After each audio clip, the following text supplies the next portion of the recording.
যারা আন্দোলন করে শেখ হাসিনার পতন ঘটিয়েছিলেন। শেখ হাসিনার পতন আর মুক্তিযুদ্ধের পতন এক কথা না, শেখ হাসিনার পতন আর বঙ্গবন্ধুর পতন এক কথা না। এবং আমাদের প্রধান কাজ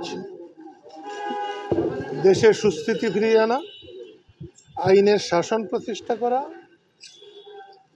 শেখ হাসিনার নেতৃত্বে আওয়ামী লীগকে যে স্বৈরাচার বলা হচ্ছে,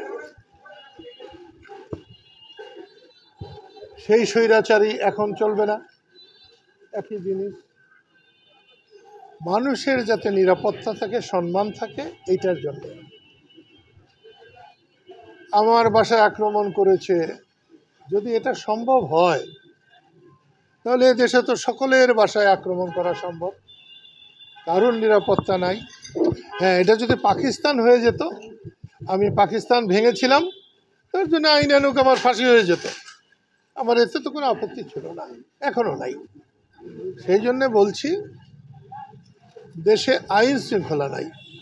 আপনি তাকিয়ে দেখেন কতজন পুলিশ এসছে, ওই যে দেখছেন, কিন্তু যখন বাড়ি ভাঙছে তখন একজন পুলিশও ছিল না।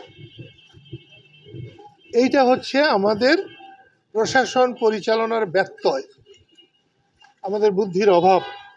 আমি গতকালকেই বলেছি, আমার বাড়ি যদি ধ্বংস করে দিলে যদি দেশে শান্তি হয়, আমি তাতেই রাজি। আর এখন আমার 80 বছর বয়স হয়ে গেছে, এখন আমি চলে যেতে পারলে আমি আরো খুশি। তো সেই জন্য বলছি, সরকারকেও বলছি, যারা আন্দোলন করে শেখ হাসিনার পতন ঘটিয়েছিলেন, শেখ হাসিনার পতন আর মুক্তিযুদ্ধের পতন এক কথা না, শেখ হাসিনার পতন আর বঙ্গবন্ধুর পতন এক কথা না, শেখ হাসিনার পতন আর স্বাধীনতার পতন এক কথা না। এই জিনিসগুলো এখন কেউ কেউ বুঝতে চাচ্ছেন না।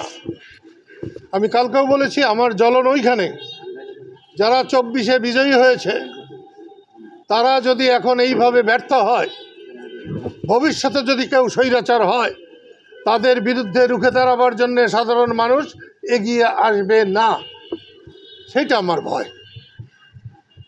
সেই জন্য তাদের সফল হওয়া উচিত ছিল, তারা সফল হলে ভালো করতেন।